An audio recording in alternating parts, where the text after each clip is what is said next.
AITA for telling my wife that she doesn't need to be with her sick friend at the hospital. So my wife has a friend from childhood named Anthony. I'm being completely honest here when I say that he and I don't get along. It's not like he is rude or disrespectful, but all I feel towards him is annoyance sort of speak because of how much my wife sees him. He lives alone and now suffers from a medical condition that requires him to go to the hospital regularly to receive treatment. I found out that my wife promised him to go with him to his every chemo treatment as support. She said it's a commitment she made to be there for him during this rough time since he has no one else besides him. Okay, I had no issue with that at first, but then this started affecting me. E.g., I can't go see my friends because I have to stay with my son on X day so my wife could be with Anthony for his treatment, etc. etc. I've talked to her about it, but she said that Anthony needs company and that she's just being supportive, and this is when he needs her the most. I let it go, but last week was just kind of my last straw. Anthony had a other chemo session treatment, and my wife wanted to go with him and asked me to stay home with our son. I told her I had to meet up with my mom and sister to eat lunch,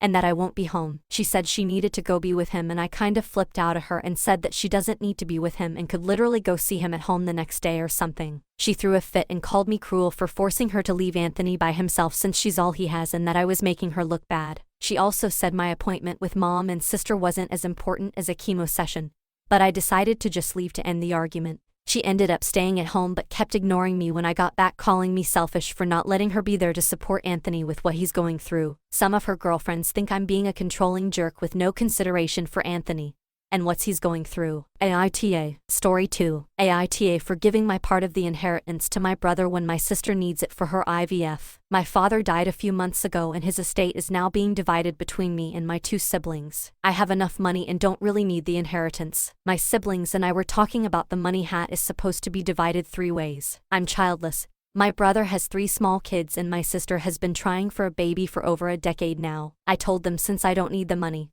I'm thinking of giving it to my brother because he has been struggling financially and can use the money. My sister asked if I could instead give it to her for her last round of IVF as it's her LSSD chance to have a baby. I told her I'm sorry, but our brother doesn't have much money and has 3 kids depending on him, so I feel that it's better he gets my money. She asked me if my brother's kids are more important than hers and I said well yes.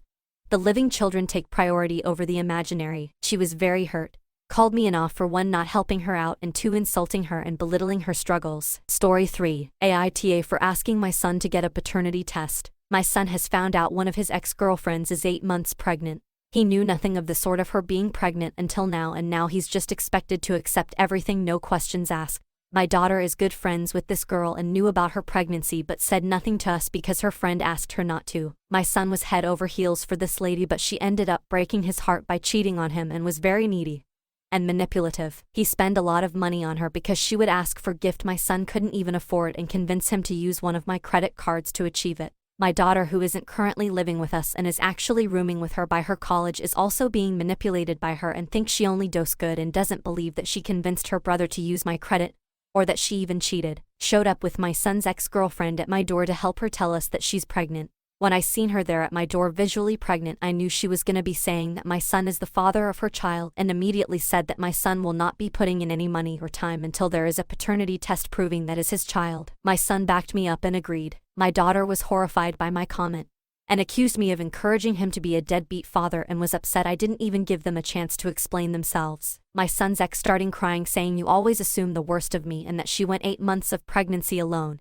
and the least we could do is ensure she is taken care of for the betterment of his child. I do agree that if this is his child, we gonna ensure mom is doing well to ensure baby is doing well, but I don't want my son to be involved with her only to get his heart broken again and only to find out that the child isn't his. Am I the asshole here? Just a quick update. My daughter and I spoke on the phone. I explained to her that if the baby really is his, then the text will only lock in his responsibility for the baby, and that there is no way I'd ever encourage my son to abandon any of my grandbabies. My daughter finally agreed that the test would be beneficial and told me she'd call me back later. I ended up getting a text back instead of a call asking if they could come back over to talk, which I agreed to. When they came over, my son's ex admitted to not actually knowing who the father was and that she'd been in a relationship with multiple guys, which is why she took so long telling my son, because she was trying to figure out who's the father of her child, but she's now certain it's my son. She agreed to do the paternity test as soon as we able to do one on the condition I pay for it. One other thing I found out is that my daughter and my son's ex have actually developed a romantic relationship, which is beyond shocking to me. I mean, it explains why she'd been sticking up for my son's ex as much as she'd been doing, but it's just not something I thought my daughter would ever do. I mean, that's her brother ex. Someone who break his freed, it's just not something I can understand. I'll always love my daughter, but it just hurts me seeing my son feeling really hurt by this whole situation. Story 4. AITA for telling my sister I will no longer give her my breast milk. I had a stillbirth 5 weeks ago. My sister gave birth to a healthy baby boy 4 weeks ago. After my stillbirth, I was producing milk and pumping, and my sister couldn't breastfeed after her son was born. Formula shortage was awful and I was literally throwing my milk away. So I offered it to my sister and she gladly accepted. I was advised by the doctors to pump for 3 weeks after the stillbirth to prevent problems for me, and then stop.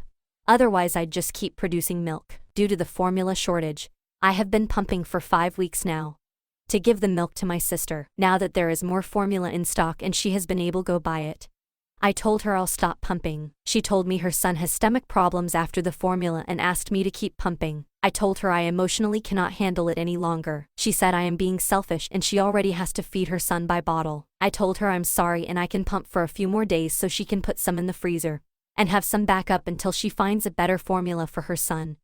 But she said breast milk is healthiest and I should just help her out. She called me a selfish and said that I am the embodiment of misery loves company. My mother feels I should help my own sister out. My husband said my sister is way out of line. I feel really awful because I could still help her out and I know she needs it.